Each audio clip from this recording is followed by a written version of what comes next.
ఆదిపర్వం ప్రకారం మనం మహాభారతాన్ని ఎందుకు వినాలి, ఎందుకు చెప్పుకోవాలి తెలుసుకుందాం రండి.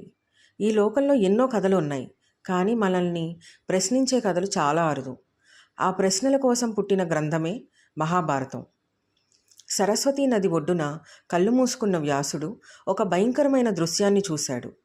భూమి కాదు, మనుషుల మనసులు కూలిపోతున్నాయి.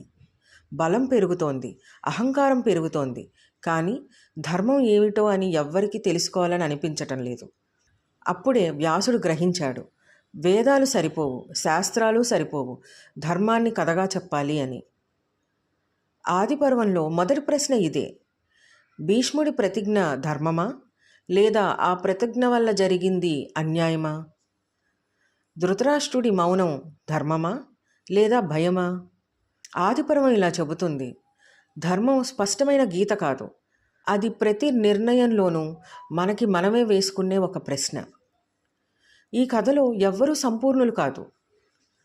దుర్యోధనుడు చెడ్డవాడే కాదు, అతను భయపడేవాడు కూడా. భీష్ముడు మహావీరుడు, కానీ తప్పుని ఆపలేకపోయినవాడు. కర్ణుడు ఒక దాత, కానీ అన్యాయం వైపు నిలిచినవాడు. ఆదిపర్వం ఒక నిజం చెబుతోంది: మహాభారతం దేవతల కథ కాదు, మనలాంటి మనుషుల కథ. ద్రౌపది యుద్ధానికి కారణం కాదు, ఆమె ఒక హెచ్చరిక. ఆమె అగ్నిలో పుట్టింది, అగ్నిలోనే నిజాన్ని చూపించింది. ఒక స్త్రీని సభలో అవమానించిన క్షణమే యుద్ధం మొదలైంది. కురుక్షేత్రంలో కాదు, మన మనసుల్లో. వ్యాసుడు ఉపదేశం ఇవ్వలేదు, అతను కథ చెప్పాడు. ఎందుకంటే మనిషి ఉపదేశాన్ని వింటాడు, కానీ కథను జీవిస్తాడు.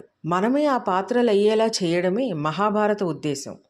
అందుకే మహాభారతం వ్రాయబడలేదు, వినిపించబడింది. నైమిసారణ్యంలో సూతుడు చెప్పాడు, వినేవాళ్ళ హృదయాల్లో ధర్మం మోగాలి అని. ఈ కథ చెవుల ద్వారా మనసుల్లోకి వెళ్ళాలి అని. నిశ్శబ్దం మనసును తెరుస్తోంది, నేపథ్యం భావాన్ని పెంచుతుంది. ఇదే శ్రవణ యజ్ఞం. ఆదిపర్వం చెబుతుంది, యుద్ధం ఆయుధాలతో మొదలవ్వదు, తప్పుడు నిర్ణయాలతో మొదలవుతుంది, మౌనంతో పెరుగుతుంది, అహంకారంతో పేలుతుంది. మహాభారతం గతం కాదు, అది అద్దం. మనలో అసూయ పుట్టినప్పుడు, మనలో ధర్మం వణికినప్పుడు, మనలో మౌనం తప్పుని చూస్తూ ఉండిపోయినప్పుడు మహాభారతం మళ్ళీ మొదలవుతుంది.